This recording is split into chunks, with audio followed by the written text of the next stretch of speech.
Hi everyone, welcome to another year of Christmas card making. So this year I thought I'd do something a little different than I normally do, and instead of using paper for my card, I'm going to do it entirely with fabric. So I'm going to be doing a lot of different stitching techniques. Actually, it's all pretty basic stitching. It's all going to be stitched, but I'm just going to walk you through my process of how I'm going to make them this year. So we're going to start as we did last year with the card bases. They're going to be red again. And so the first thing we need for this step is to prep the fabric.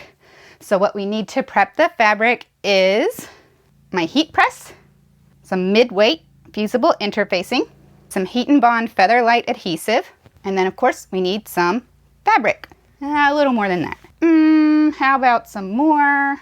There we go. Okay, and so we don't want this video to be hours long. We're going to start with a small piece. All right, and this is just a scrap I had in my stash. I like it. The red and white polka dots feels Christmassy to me. So the first thing I'm going to do is just press this to get as many of the creases out as I can. I'm going to spritz it lightly with water to help release some of these set-in creases. And then I'm going to go over it with my heat press. Sorry, it's pretty wrinkled over there. And then I'm just going to go over it slowly and carefully to try and get out as many of these creases as I can. Okay, yeah, that looks pretty good.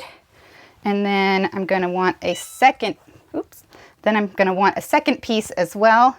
So let's see what we've got in the stash. All right, I think I'm going to do the small red polka dots. That'll be cute. Okay. Then the next step is I'm going to apply some of my mid-weight fusible interfacing to the wrong sides of both of these.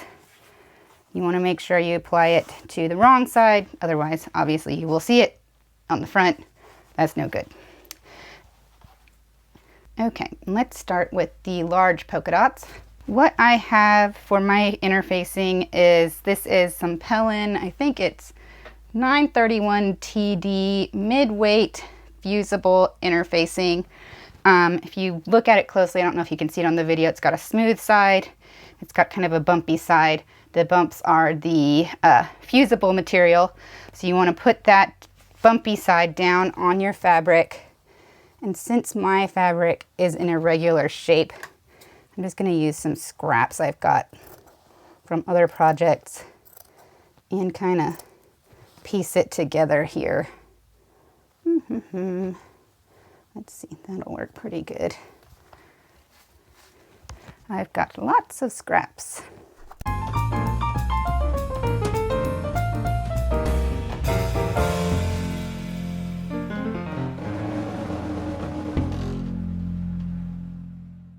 All right, so then we'll take the heat press and just start pressing it down. I'm not going to slide it too much since I have so many small pieces. I don't want to scoot them out of the way. I'm just going to pick it up and put it straight down. And I don't know if you can see this on the video, but it's darker here. You can sort of see where it's starting to fuse. We'll just go over the whole thing like this.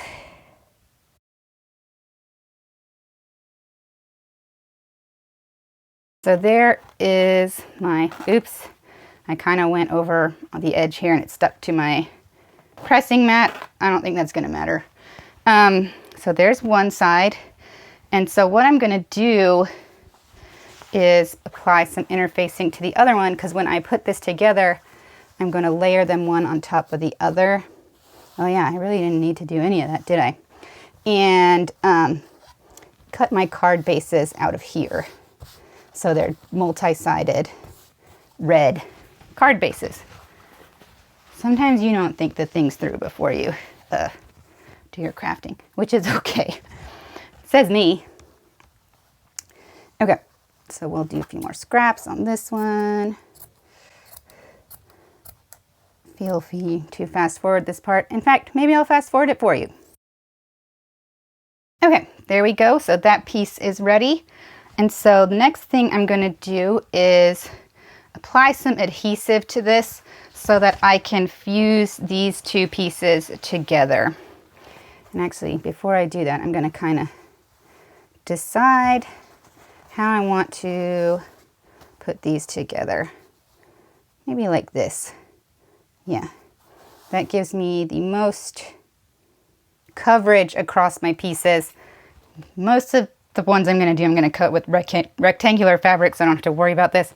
But since I picked scraps for my example, I have to trim them together.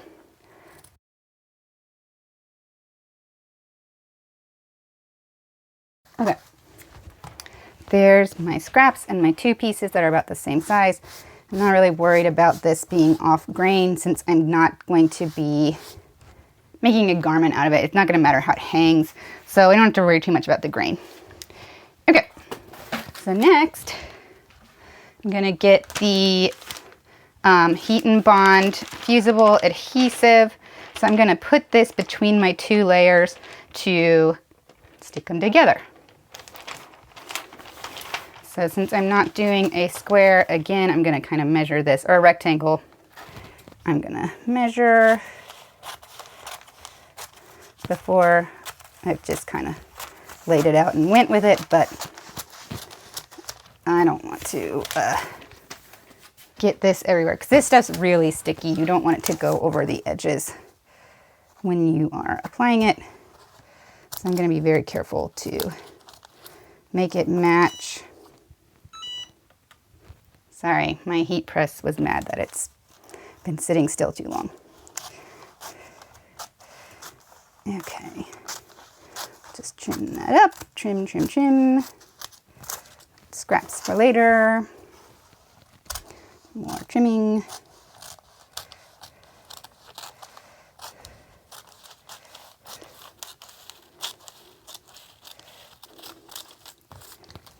Okay, so now I've got two pieces that are stabilized, my adhesive. So you can see this has got the shiny, sticky side and the plain, just paper side. So we're going to put its sticky side down against one of the interfacing sides. Make sure it matches up. I've got a little overhang there, but actually I am going to trim that just a little bit because I don't want it to get on my pressing mat.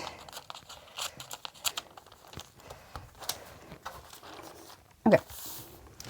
And then just take the heat press and press it down.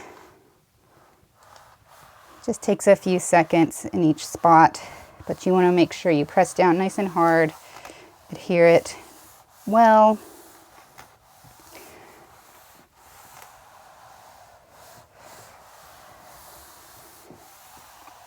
Okay, that's probably enough.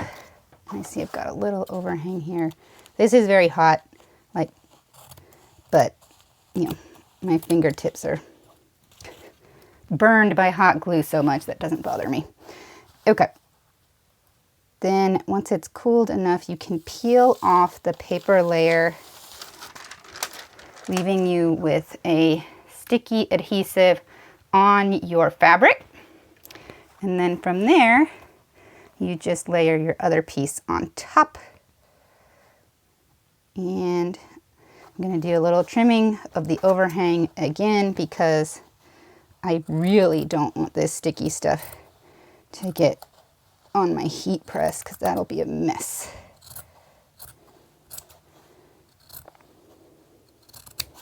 Okay, that should do it.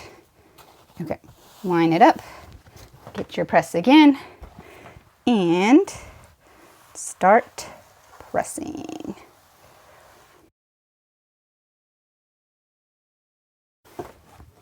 All right, and that should be enough. And if you look, the two pieces are sticking together pretty well.